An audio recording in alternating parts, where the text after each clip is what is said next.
Alright, today guys, we got our Nissan 2011 Versa. It's going to be the spark plug change. We're going to start it off. It's a very simple job. Just need some work.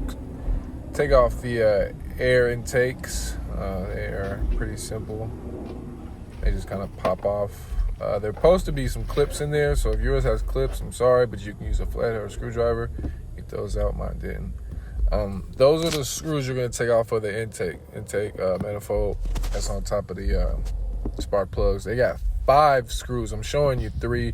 Those are the bottom 3, and then the other 2 are in those like little cave looking things. Yeah, the under the intake basically.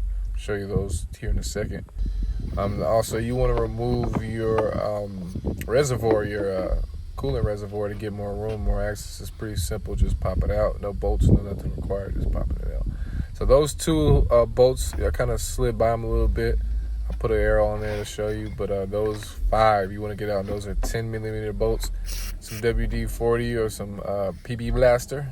Definitely going to help you out, especially in my situation, because these bolts were tough. You want to use a 6 spline 10mm bolt. Get those off of there, and we're going to do that here in a second.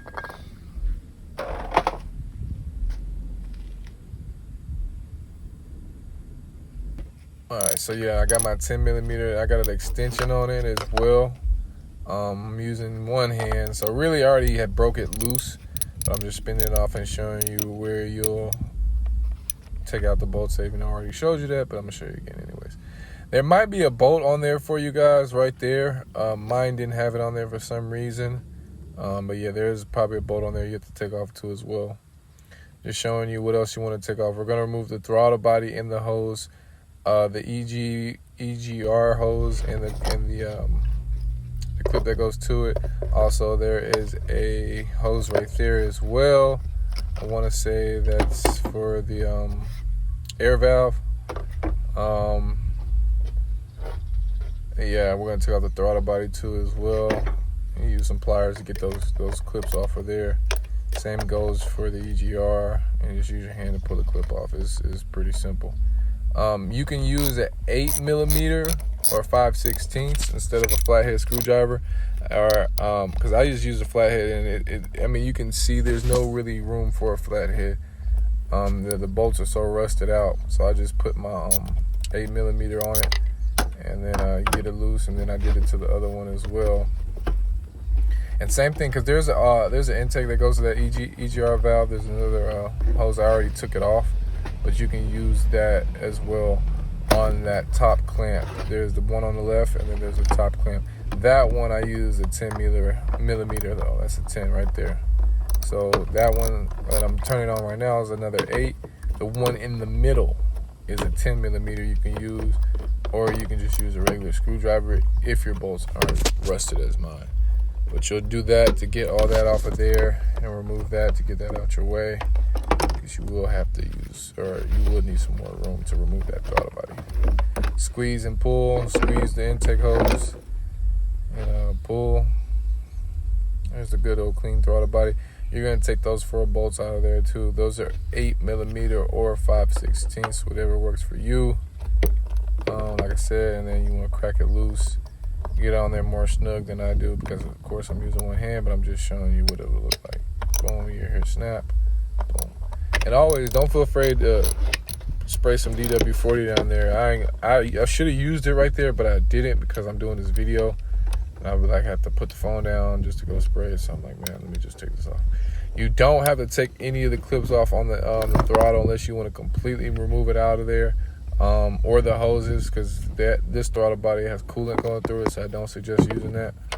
I just took it off the 4 bolts and moved it away, moved it to the side.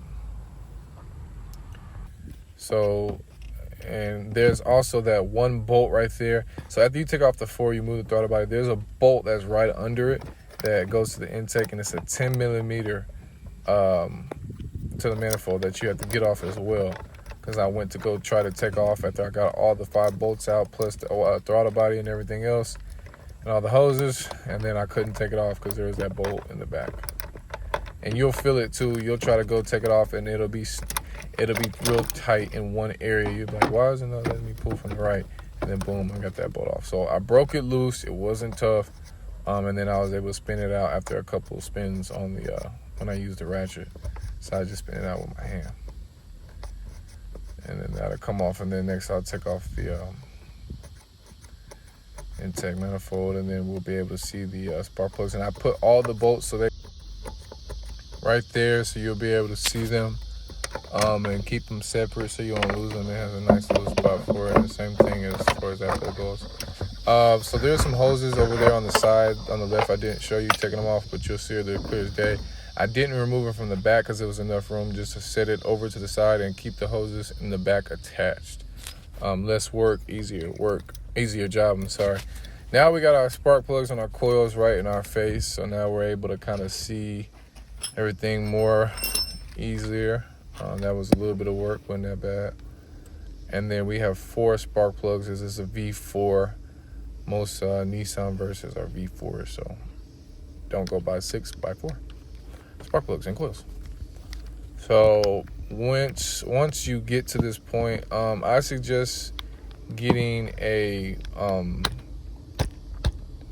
either some WD-40 and then spraying down the bolts. But if not, just use an impact and snag them off, and they'll be good. I don't suggest putting them back on, but taking them off doesn't hurt much. And I'm not really using it that bad, so you don't want to strip it. And same thing, I'm just going to take off all the clips here off the coils, squeeze and pull. One hand, so if you need two, it'll be easier, but boom, squeeze and pull, and that one goes to the back. It's the only one like that. So then you'll take this bolt out. Like I said, they got little sections right there, so I just put them all in one section so I can't lose them. And then you'll kind of spin that one and get that one out. That one gave me a lot of trouble, no lie. It was kind of tough to get out. It started to separate. You see how it separated from the actual coil. They'll do that. It's not technically broken if you're going to reuse them.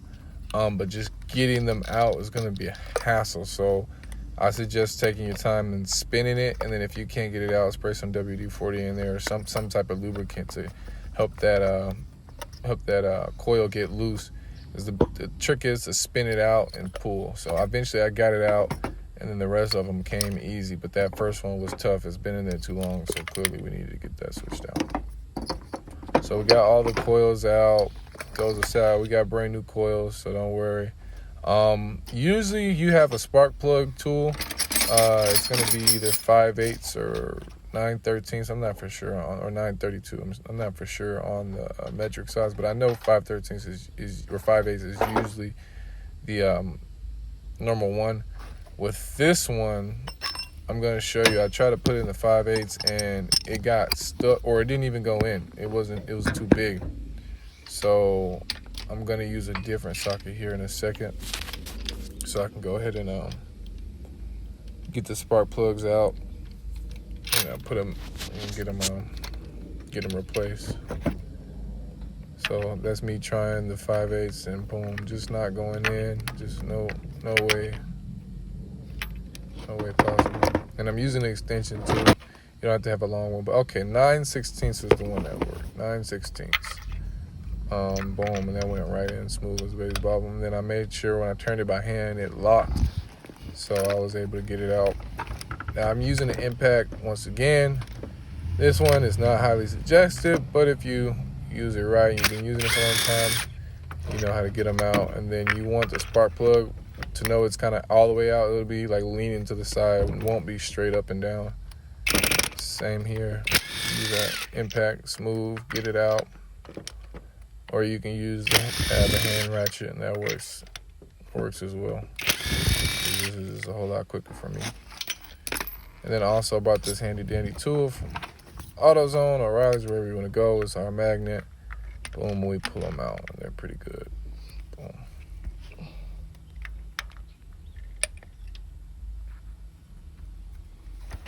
Now you'll see a lot of videos, people put in paper towels in the intake holes right there so nothing gets into them. I didn't. It's highly suggested, but I didn't do it. So there you go. But we got all the spark plugs out. Just checking to see. I see oil on there, so I already know that this car has an oil leak. There's not supposed to be any oil on the spark plugs at all. That's how they go bad quicker. That's going to be the valve gasket seal. That tells me that it just needs a new valve gasket seal, because the seal is what keeps the oil from leaking onto the spark plugs. Now, the new spark plugs, they're going to have a certain gap space between the spark and the plug. And you want to use your gap spacer from O'Reilly's or AutoZone, whichever you get it from. And I want to say it's 0.44. That's the space you want to do it. And the gap spacer is really easy. You just slide it until it gets to point 40 and then 0.44. And then do it on all four. All right, between the sparks. So you just start from 0 and then slide it all the way until it gets to 0.44. It's really simple. Mine skipped past 0.44 a little bit, but it didn't do any damage. But that's where you want to stop at, 0.44, to make sure that you get proper gap space for the spark plugs. And then you do that to all four. And then reinstall them.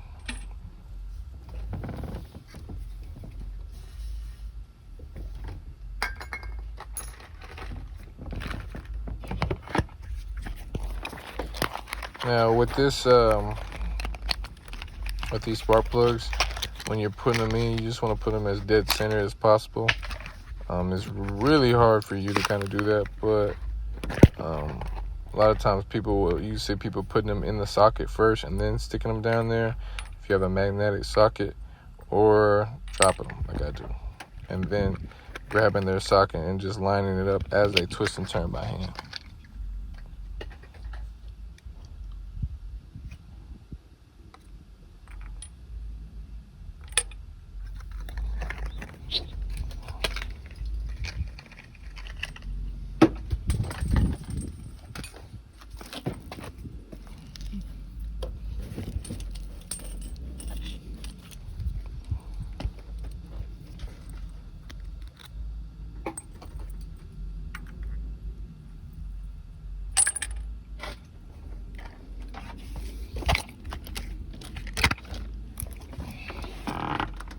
And that's what I'm going to use my socket, and try to get it dead center as possible.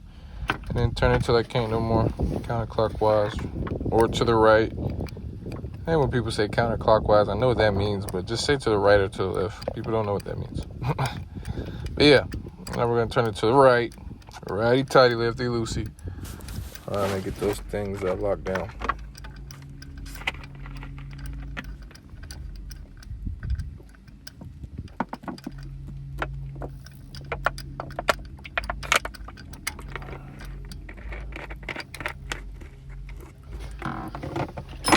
And then always go behind yourself with a ratchet and make sure it's all the way tight.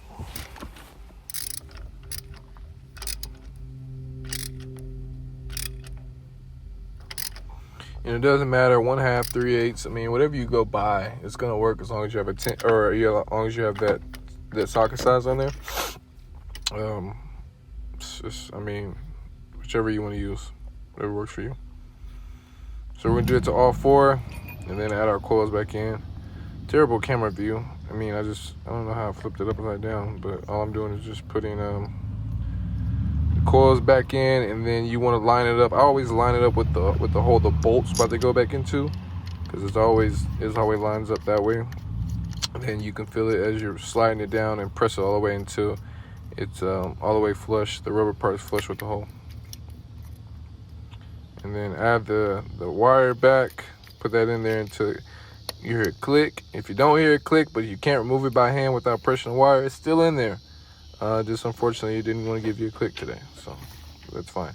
And then tighten that 10mm bolt back down, and then you are good to go. You're gonna do that to all four of them.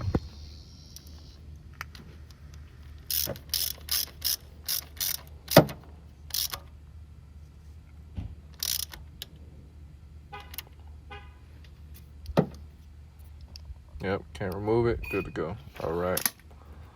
So we're gonna do all four, and then, so I didn't put any napkins or anything to block those holes, but I did decide to clean them, because when you put the manifold back end, this gasket's got to sit there so you don't get any air leaks. But if there's some previous dirt or something like that, it might have moved around and now it's kind of making it loose. So just get them shiny clean. And do the same thing to all 4 of them. You can use some lubricant. You know, lubricant helps clean as well. Or you can get some engine cleaner. I probably should have did, but it just didn't have it. This is a customer's car, by the way. This is not my personal car. I have a lot of cars on my channel, so. Yeah, so that was the hose I didn't show you that I took off, but that's what you want to take off from the front, not the back. And then putting it back in, you're just going to use the clips that's on the back side, and you just slide them back in. And it's so much easier than having to take it off. And the same thing with that other hose going to the EGR. Go and do that. I feel like that is the EGR. Somebody correct me if I'm wrong. It could just be another valve, but I feel like that definitely is. It doesn't look like other EGRs I've seen, but I worked on so many cars, so it's not even funny, but I feel like that is the EGR. But correct me if I'm wrong. And then we're gonna slap that throttle body back in there. There's no difference in the bolts, by the way. They're all the same, so don't worry if you mix them up. One's not longer than the other. As long as you get them all the way in there tight by hand, and then you tighten them down with a socket, you're good to go.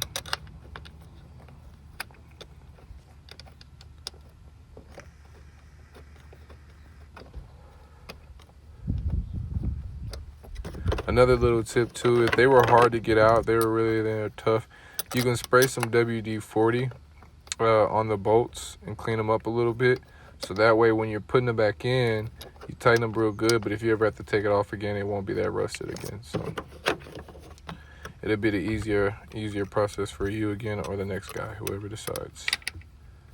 And then get that tightened up.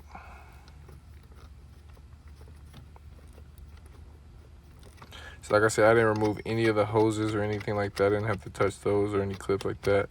That hose looks kind of beat up or busted. I'm gonna tell my customer he probably wants to replace that too as well. But right now, that's what we're doing. We're just adding it back as is.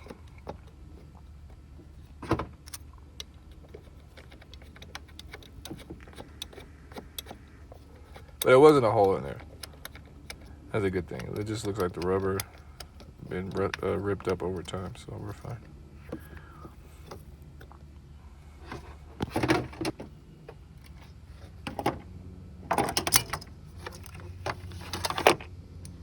Put all those hoses back. I didn't show you putting the 5 bolts back in, but those went in. All that's tough, tight. Everything's locked down. That hose is on there. All 5 of those are in there. I took out the oil dipstick. You can put it back. It's really easy. And this bugger here, you can spin that cord. I was using one hand, so I was just trying to turn it and use my hand. But you just spin that hose the other opposite way, and then it slides in like butter. So I kind of show you me sliding it in, kind of cheating a little bit.